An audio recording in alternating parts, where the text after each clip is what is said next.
Hello friends, कैसे आप सभी। उम्मीद तो करता हूँ बहुत अच्छे होंगे, बहुत स्वस्थ होंगे और बहुत ही मस्त होंगे। तो दोस्तों, स्टेट ओपन की तैयारी करने वाले सभी साथियों के लिए बहुत ही बेहतरीन क्लास में आपके सामने लेकर आ रहा हूँ। रेगुलर आपको इस यूट्यूब चैनल पर ऑनलाइन क्लासें मिल रही है।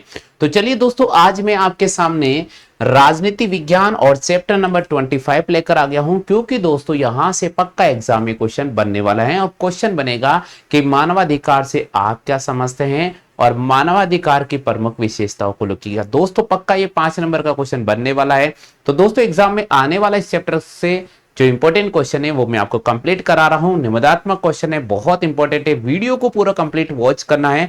और दोस्तों आप प्ले स्टोर पे जाइए, आरुष क्लासेस ऐप को डाउनलोड कीजिएगा, वहां से भी आप बेहतरीन तैयारी कर सकते हैं। तो चलिए दोस्तों, आज की सीरीज का बहुत ही बेहतरीन टॉपिक है। और टॉपिक है दोस्तों, आज आपके सामने चैप्टर नंबर 25 और मानवाधिकार से मैं क्वेश्चन लेकर आया हूं। यहां पर पहला क्वेश्चन है कि मानवाधिकार किसे कहते हैं, समझाइए। दोस्तों एग्जाम में ये कम से कम 5 नंबर का एग्जाम में क्वेश्चन बनने वाला है। तो चलिए दोस्तों, 5 नंबर में जब एग्जाम में क्वेश्चन आ जाए तो आपके 5 में से 5 पक्के नंबर कैसे लाने हैं, यहां पर मैं आपको तरीका बता रहा हूं।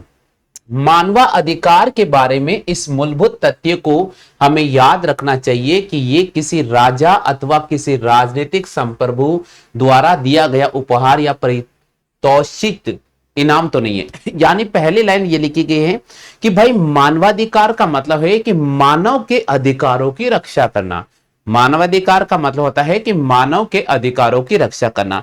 अगर कहीं पर मानव के अधिकारों की रक्षा नहीं हो रही है, मानव के अधिकारों की रक्षा के लिए सरकार प्रयास नहीं कर रही है, तो इसका मतलब है कि मानवाधिकार का सीधे तौर पर उल्लंघन किया जा रहा है। तो मानवाधिकार का अर्थ सामान्य तौर पर यही होता है कि मानव की रक्षा करना। तो यहां लिखा गया है कि मानवाधिकार के बारे में, इस बारे में मूलभूत तथ्य है कि हमें याद रखना चाहिए कि ये किसी भी राजा अथवा किसी राजनीतिक पार्टी द्वारा गिफ्ट दिया गया उपहार नहीं है। यानी मानवाधिकार ना तो किसी राजा के द्वारा दिया गया गिफ्ट है या किसी सरकार के द्वारा दिया गया गिफ्ट है, इसे अपन नहीं मानेंगे। चलिए दोस्तों, बल्कि मानवाधिकार वे अधिकार होते हैं, बल्कि मानवाधिकार वह अधिकार होते हैं जो मानव का अस्तित्व में समाहित रहते हैं। मानवाधिकार वह अधिकार होते हैं, मानवाधिकार वह अधिकार होते हैं जो मानव के अस्तित्व में क्या होते हैं, समाहित होते हैं। आगे लिखा गया है, मानवाधिकार से संबंधित किसी भी कानून का उद्देश्य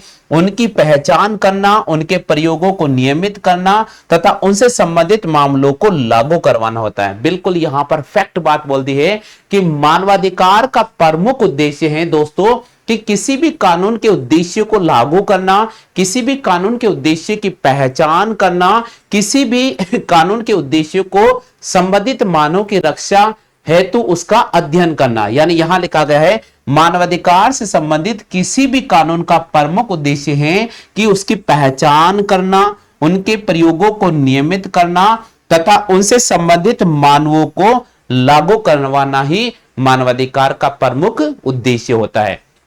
चलते हैं दोस्तों आगे। आगे लिखा गया है, किसी भी सभ्य समाज में कुछ आधारभूत अधिकारों की अनुलंघनीयता इस विचार पर आधारित है। किसी भी सभ्य समाज की मैं बात करूं तो किसी भी सभ्य समाज में कुछ आधारभूत अधिकारों की अनुलंघनीयता इस बात का विचार करती है कि मानवाधिकार सार्वभौमिक, अविभाज्य और परस्पर निर्भर होते हैं। यानी मानवाधिकार सबसे पहले सार्वभौमिक होते हैं, मानवाधिकार को अपन अविभाज्य यानी मानवाधिकार को हम तोड़ नहीं सकते हैं, इसके अलावा ये परस्पर निर्भर रहते हैं।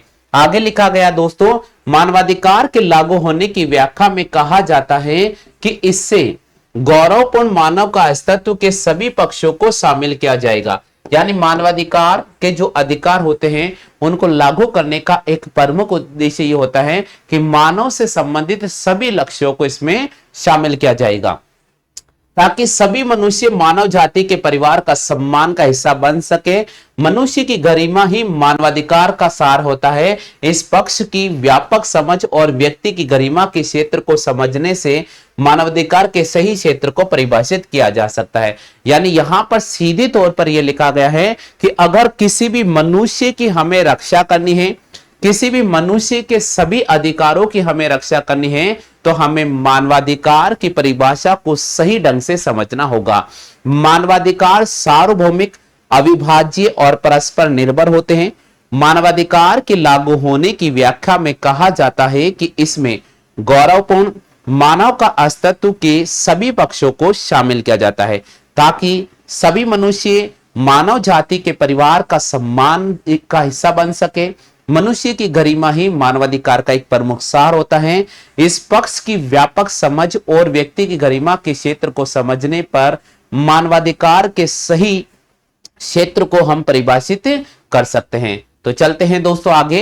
हाँ भाई, यहां तक सभी को आगे हैं, आगे बढ़ते हैं दोस्तों। अब दोस्तों कह रहे हैं कि मानवाधिकार की प्रमुख विशेषता। माय डियर फ्रेंड्स, यहां से एग्जाम में पक्का क्वेश्चन बनेगा। मैंने आपको पहले कह दिया कि जब एग्जाम में ये क्वेश्चन आएगा तो वहां पर माय डियर फ्रेंड 6 नंबर का आएगा। अब जब भैया एग्जाम में क्वेश्चन आ रहा है, 6 नंबर का क्वेश्चन भी आ रहा है, 5 नंबर का क्वेश्चन भी आ रहा है, तो आपको नंबर पूरे मिलने वाले। अब अगला क्वेश्चन है कि मानवाधिकार की प्रमुख विशेषता बताए। हालांकि ये पूरा क्वेश्चन एक ही होगा कि मानवाधिकार से आप क्या समझते हैं, समझाइए। तो पहले तो मैंने मानवाधिकार की परिभाषा आपको समझा दी है। अब यहां मैं आपको बता रहा हूं मानवाधिकार की प्रमुख विशेषता क्या है। उसमें से नंबर 1 पॉइंट, मानव होने के नाते लोगों के पास एक अधिकार होने चाहिए।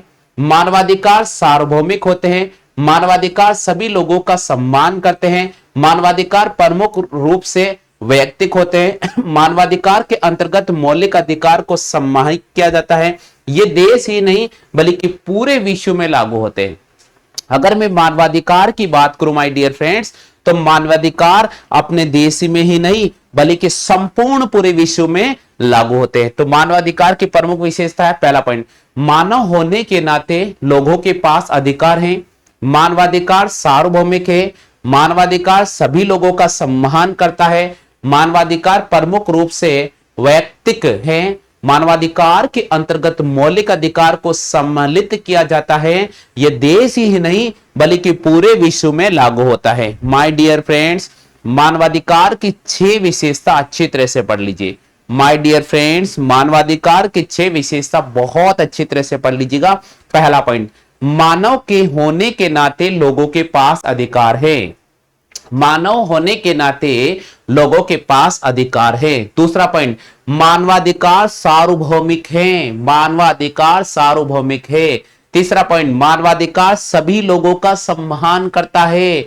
मानवाधिकार सभी लोगों का सम्मान करता है। चौथा पॉइंट, मानवाधिकार प्रमुख रूप से वैयक्तिक है। मानवाधिकार प्रमुख रूप से वैयक्तिक है। पांचवा पॉइंट, मानवाधिकार के अंतर्गत मौलिक अधिकारों को शामिल किया गया है। मानवाधिकार के अंतर्गत मौलिक अधिकारों को शामिल किया गया है। छठा है, ये देश ही नहीं बल्कि पूरे के पूरे विश्व में, संपूर्ण विश्व में लागू होता है। तो चलिए दोस्तों, अपन एक एक पढ़ लेते हैं इसके बारे में भी। चलो भाई, सबसे पहला पॉइंट आ रहा है, मानव होने के नाते लोगों के पास कौन कौन से अधिकार होते हैं। चलिए दोस्तों, इसके बारे में आपको बता देता हूं। सबसे पहले यहां पर डिटेल से लिखा गया है दोस्तों आपके सामने कि गरिमापूर्ण तथा मानव जीवन जीने और सब लोगों को यह अधिकार दिलाने की दिशा में काम करने को सबको अधिकार होता है। जाति भेद, रंग भेद, धार्मिक एवं लिंग भेद के आधार पर इन अधिकारों से किसी को वंचित नहीं किया जा सकता है। इन अधिकारों से किसी को वंचित नहीं किया जा सकता है। माय डियर फ्रेंड्स, बहुत अच्छी तरह से लाइन को पढ़ लीजिएगा। माय डियर फ्रेंड्स, इस लाइन को बहुत अच्छी तरह से पढ़ लीजिएगा। लाइन क्या कह रही है कि मानव होने के नाते लोगों के पास एक प्रमुख रूप से अधिकार होता है कि गरिमापूर्ण तथा मानव जीवन जीने और सब लोगों को यह अधिकार दिलाने की दिशा में काम करना सबको यह अधिकार है कि जाति भेद, रंग भेद, धार्मिक लिंग भेद के आधार पर हमें किसी प्रकार का भेदभाव नहीं करना चाहिए और किसी को किसी प्रकार से वंचित नहीं किया जा सकता है। उम्मीद तो करता हूं दोस्तों ये पहला पॉइंट आपको बहुत अच्छी तरह से क्लियर हो गया होगा। हाँ भाई, सभी बताइए, सभी साथियों क्लियर हो चुका है क्या? फटाफट से कमेंट करके बताइएगा, जल्दी से फटाफट से कमेंट करके बताइए सभी साथियों क्लियर हो चुका है। यस यस, जल्दी से कमेंट करो भैया, जल्दी से कमेंट कीजिएगा।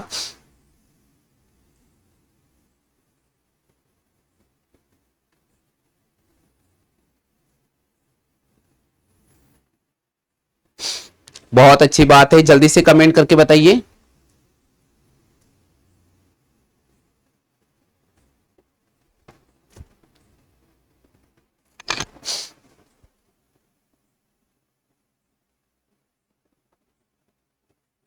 हाँ भाई, सभी का आ गया है। चलो आगे बढ़ते हैं दोस्तों, नेक्स्ट सेशन के हम यहां पर आपके सामने बात करते हैं। अब दोस्तों अगला आ रहा है, मानवाधिकार सार्वभौमिक हैं। मानवाधिकार सार्वभौमिक है दोस्तों, ये अधिकार राष्ट्र, जाति, लिंग या रंग के आधार पर नहीं होते हैं। सभी देशों के लोगों, जाति, रंग, धर्म को मानने वालों को सर्वत्र समान अधिकार प्राप्त होता है। यहां पर भी बिल्कुल फैक्ट बात बोल दी है, यहां ये बात बोली गई है दोस्तों कि ये अधिकार राष्ट्र, जाति, लिंग या रंग के आधार पर नहीं होंगे। यानी राष्ट्र के आधार पर नहीं होंगे, जाति के आधार पर नहीं होंगे, लिंग के आधार पर नहीं होंगे, रंग के आधार पर नहीं होंगे, बल्कि सभी देशों के लोगों, जाति, रंग, धर्म को मानने वालों को सर्वी जगह समान अधिकार प्राप्त हो।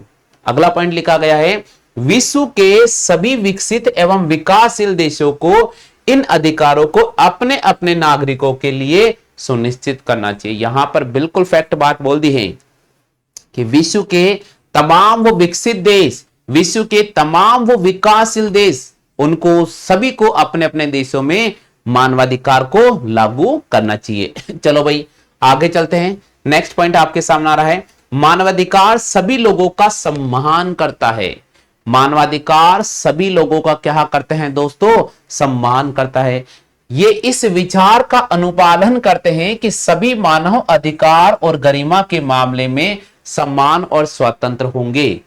इसलिए वे सभी अपनी अलग अलग संस्कृतियों और परंपरा, राजनीतिक विचारधारा, लैंगिकता, सामाजिक उद्गम, प्रतिष्ठा इत्यादि का सम्मान करते हुए समान व्यवहार और अवसरों के अधिकारी हैं। इस प्रकार ये उन्हें सम्मान, अवसर एवं उपचार इसी परिप्रेक्ष्य में दूसरों की परंपराओं को, सांस्कृतिकों का सम्मान करने, राजनीतिक गतिविधियों में भाग लेने, लैंगिकता, सामाजिक उत्थान स्तर आदि का अधिकार प्राप्त करना होता है। अतः सरकारों को देश के सभी लोगों के लिए समान अवसर पैदा करने का प्रयास करना चाहिए और इस कारण समाज के कुछ वर्ग जैसे महिलाओं, बच्चों, विकलांगों के लिए उन अवसरों को सम्मान के लिए सरकार को कुछ अतिरिक्त काम करना भी पड़ सकता है। यानी यहां पर स्पष्ट तौर पर कहा गया है कि अगर मान लीजिए सरकार को अतिरिक्त रूप से काम करना पड़े हैं, महिलाओं की दृष्टि से अतिरिक्त काम करना पड़े हैं, विकलांगों की दृष्टि से अतिरिक्त काम करना पड़े, बच्चों की दृष्टि से अतिरिक्त काम करना पड़े, तो काम करना पड़ेगा, लेकिन मानवाधिकार का उल्लंघन नहीं होना चाहिए। मानवाधिकार का यह कानून सभी लोगों पर समान रूप से लागू होना चाहिए। चलिए दोस्तों अगला पॉइंट आ रहा है, ये अधिकार मूलतः व्यक्तित होंगे। इसका मतलब क्या है? इसका मतलब है कि प्रमुख समकालीन मुद्दे इसका अभिप्राय है कि ये अधिकार व्यक्ति और राज्य के बीच संबंध से संबंधित होंगे। परिणाम स्वरूप सरकार को ऐसे समाज का निर्माण करना चाहिए जिससे प्रत्येक व्यक्ति अपने अधिकार का स्वतंत्रता पूर्वक प्रयोग करके उसका आनंद उठा सकें। यानी व्यक्ति संबंधित राज्य में निवास करता है तो संबंधित राज्य की सरकार एक प्रमुख कानून बनाएगी ताकि सभी लोगों की रक्षा हो सके। चलिए भैया आगे चलते हैं। मानवाधिकार के अंतर्गत मानवता के मौलिक सिद्धांत समाहित किए जाते हैं। जैसे ये अधिकार मानव के व्यक्तित्व के विकास और मानवीय गरिमा के आधार पर बनाए गए हैं। ऐसे अधिकारों के उदाहरण स्वरूप जीने का अधिकार, दासता से मुक्ति का अधिकार, उत्पीड़न, स्वतंत्रता का अधिकार सारा यहां पर शामिल किया गया है। और इसी प्रकार पॉइंट नंबर 6 की बात करते हैं कि मानवाधिकार देशों को ऐसी स्थिति उत्पन्न करने के लिए उत्तरदायी मानते हैं जिनसे इन अधिकारों के प्रोत्साहन, संरक्षण एवं आदर का वातावरण बन सके। माय डियर फ्रेंड्स, आज की क्लास में मैंने आपके सामने चैप्टर नंबर 25 में बनने वाले जो क्वेश्चन है वो इंपॉर्टेंट आपको करा दिए हैं। उम्मीद तो करता हूं दोस्तों वीडियो पसंद आया होगा। वीडियो को लाइक जरूर कर दीजिएगा। चलिए दोस्तों, अगर आपको इसका पीडीएफ फाइल चाहिए तो आप हमारे नीचे दिए गए नंबर पे संपर्क कर सकते हैं, या फिर आप दोस्तों हमारे प्ले स्टोर से जाकर प्ले स्टोर पर जाइए, आरुष क्लासेस ऐप है, आप उसे डाउनलोड कर लीजिएगा। AARUSH USH Aarush classes app है, आप उसे डाउनलोड कीजिएगा दोस्तों। प्ले स्टोर पे जाओ, आरुष क्लासेस ऐप है, उसे डाउनलोड कर लीजिएगा और वहां से भी आप PDF फाइलें और प्रीवियस ईयर के पेपर डाउनलोड कर सकते हैं। दोस्तों अगर आप हमारा पेड कोर्स पढ़ना चाहते हैं तो मात्र नाम मात्र शुल्क देना होगा और आप हमारे पेड कोर्स को भी ज्वाइन कर सकते हैं, जहां पर आपको रिकॉर्डेड क्लासें मिल रही हैं, विद लाइव क्लासें भी आपको मिल रही हैं। तो दोस्तों आज के लिए बस इतना ही। जय हिंद, वंदे मातरम।